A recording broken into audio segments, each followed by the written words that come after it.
Hey guys, welcome to the Liberal Hive Mind, a channel solely focused on exposing the abundant hypocrisy of the left. It's so funny and frankly so pathetic how desperate these people are to paint this picture, this nightmare image of the Trump regime and Trump's America. The left loves to scream how Trump's America is some authoritarian nightmare where basic rights are trampled, democracy's on the line. I mean, they're pumping out this ridiculous narrative day in and day out. But of course, you can't make a claim without the proof. And then when it's time for them to present their proof, that's where things start to get real pathetic. When you strip away the hysteria and actually look at what they're angry about, look at their examples of Trump's authoritarian regime, it's always the dumbest, most privileged, first world nonsense, fake outrage, bogus story you could imagine. They essentially have to invent fascism because they can't find any. Just like the Juicy Smollett situation, remember? We're living in Trump's racist America. But in order to make that point, he had to fake a hate crime in the middle of downtown Chicago at 2 o'clock in the morning in an attempt to convince the world of his pathetically delusional worldview. It's just so sad. And well, I got another one of those moments. I got an example here that perfectly encapsulates just how unserious and detached from reality these people are. We've got the left's newest fear-mongering scandal that they've latched onto. Drum roll, please. 2 European backpackers being denied entry into the United States because they failed the vetting process with a customs agent.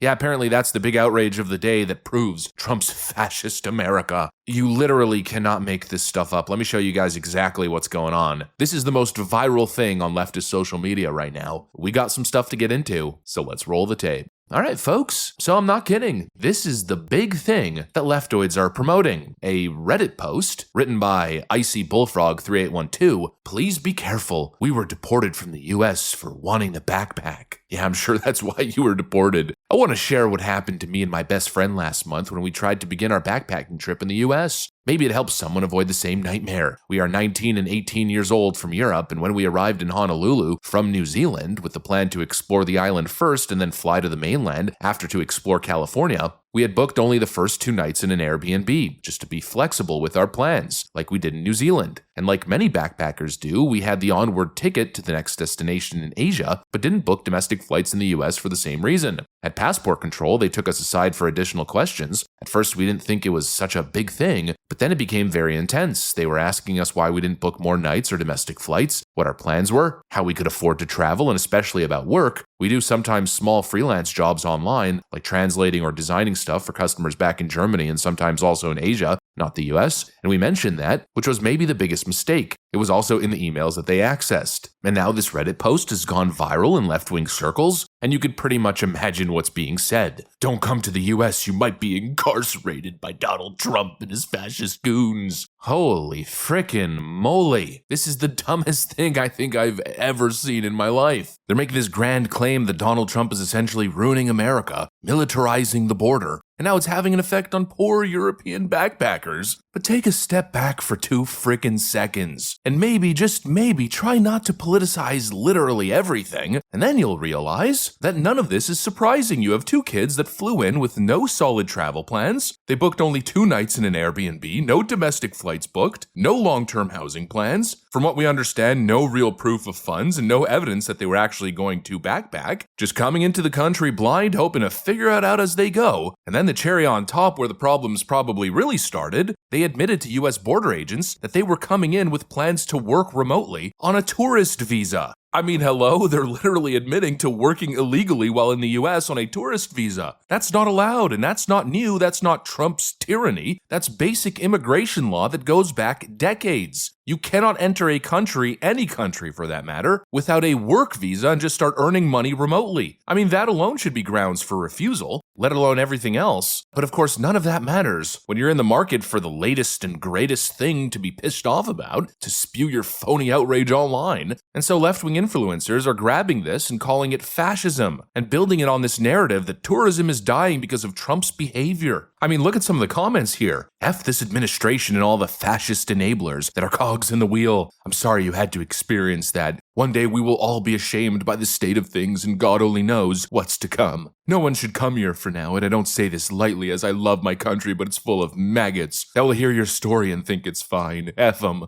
Then another user replies, yep, and for that we should boycott traveling to the US right now. Why visit a country and help their economy if there are dystopian pricks that think they're playing Risk after lunch? Now even a US passport is going to be toxic. Other countries will do the same to Americans in retaliation.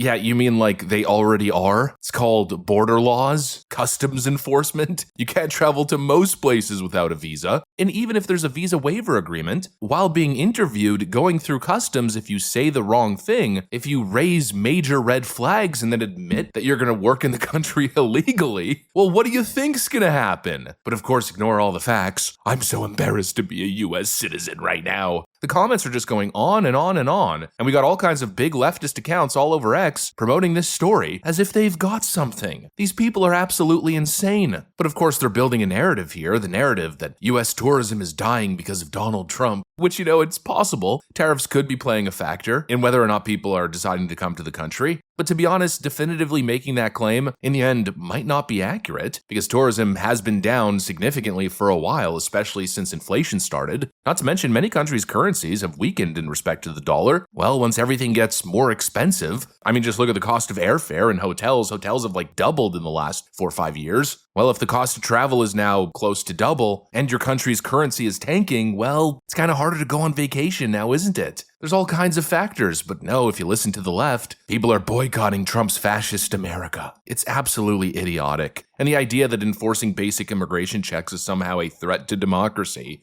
Just grow up, please. These two kids came in, raising all kinds of red flags. They're kind of exactly the kind of people that border agents are trained to spot. No itinerary, no return plan, no funds, or probably limited funds. Openly talking about working, it obviously has nothing to do with Donald Trump's America. Trump has nothing to do with it. Clearly, the customs official made a judgment call. It's up to the border agent's discretion. The implication that this is some sort of Trump crackdown, which is now affecting our allies and innocent people coming into the country, is just ridiculous. And yet, that's exactly what the left is saying, creating this sob story. Now pretending that 2 broke backpackers being denied entry into the country is now equivalent to political persecution and fascism. Isn't it obvious what's happening? The left has absolutely nothing. This is what happens when a political movement runs out of substance. They've got absolutely nothing going on, and clearly nothing to run on, and so they're desperately just trying to keep people angry and afraid, but there's not much to be pointing at, and so they're grasping at straws. They need something to be mad about, something to signal outrage over. And when they can't find real tyranny, because, well, it doesn't exist, they invent it. It's Juicy Smollett all over again. Trump is so evil, he's kicking out innocent teens just trying to backpack. It's so pathetic, and honestly, the outrage kind of just goes to show how good life in America is. Americans are so spoiled, so free of real suffering, that they have to pretend to be oppressed over absolute nonsense. These Redditors are acting like these 2 kids that got deported are now in some sort of gulag. You people are out of your mind. It's a basic customs interaction. Boo-hoo. They didn't pass the screening process. Maybe book a flight to Bali or something. Sucks that it didn't work out for you.